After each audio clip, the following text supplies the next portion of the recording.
Yeah, we're seeing a lot of photos out of Fayetteville. Let's bring in Fayetteville Mayor Mitch Colvin. Mayor Colvin, thank you so much for joining us. I was just in the WREL Live Center talking about how Cross Creek Mall was closed in Fayetteville. What are you seeing as far as impacts to this city right now?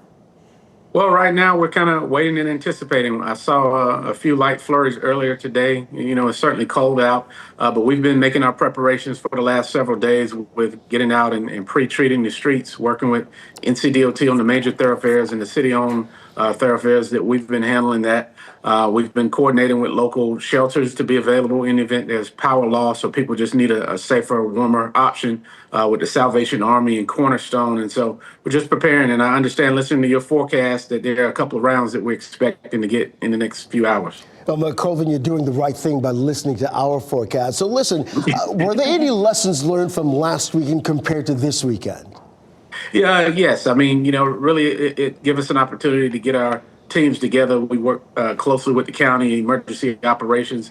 Last weekend, we were preparing for ice, which is a lot more treacherous and harder to deal with. This week is snow. And so, but the processes are the same. Our city services still have to be delivered. And so working with the city manager, who's given an altered schedule to some of the non-essentials. We have to adjust our transit schedule, but people still need our crews on the road, and hats off to them who've been working long hours over the last couple of weeks. Mayor Colvin, I'm curious, what is your advice to people in Fayetteville right now and in Cumberland County? I'm wondering if you've seen anyone do anything and you're like, please don't do that, or maybe everybody's behaving really well.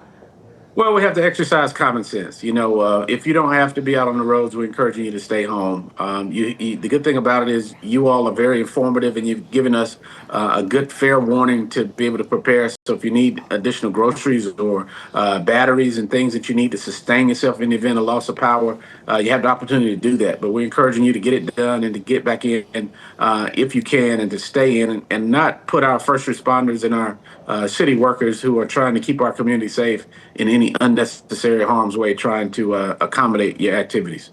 Fayetteville Mayor Mitch Colvin, we so appreciate your time this morning. And